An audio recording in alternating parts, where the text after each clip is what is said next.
अस्सलाम वालेकुम दोस्तों। ड्रामा सीरियल दोलाब जे नई ईंदड़ एपिसोड में छा थींदो तव्हांखे सॼी कहाणी ऐं अपडेट इन नंढड़ी ऐं छोटड़ी वीडियो में ॾींदासीं। वीडियो खे आख़िर ताईं ॾिसंदा मुंहिंजे यूट्यूब चैनल ज़मीर जमाली ख़िला में सब्सक्राइब कंदा। दोस्तों सब्सक्राइब करण सां को आवाज़ जो बेल न करंदो, काफ़ी असांजी हौसला अफ़जाई थींदी ऐं तव्हांखे बि वधीक वीडियो ॾिसण वटां मिलंदा। दोस्तों आवाज़ टाइम वेस्ट कोन पिया करायूं, हलूं था पंहिंजी कहाणी ऐं अपडेट जी तरफ़। दोस्तों हाणे तव्हां ॾिसंदो त मुराद ऐं सोडल पाण में हिक थी वेंदा, यानी मुराद सभु नाराज़गियूं ख़त्म करे सोडल सां हाणे हथ मिलाईंदो, हाणे उनखे पंहिंजो कंदो।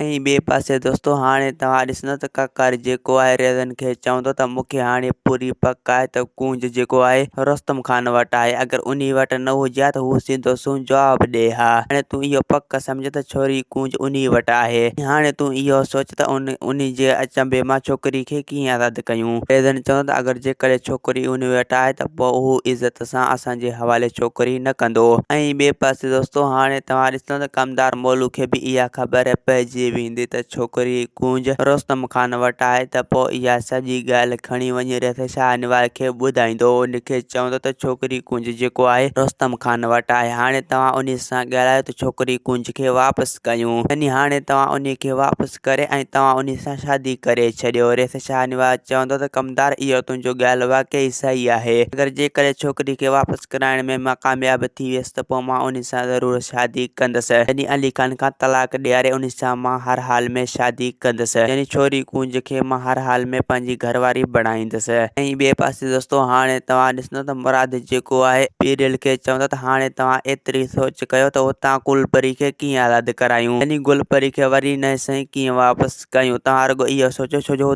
उते गुलपरी मथां हू ॾाढो ज़ुल्म कंदो, यानी हुते गुलपरी अज़ाब में हूंदो। दोस्तों असांखे ॾींदा निजात, वरी तव्हां सां मिलंदासीं के नई ईंदड़ वीडियो में। ख़ुदा हाफ़िज़।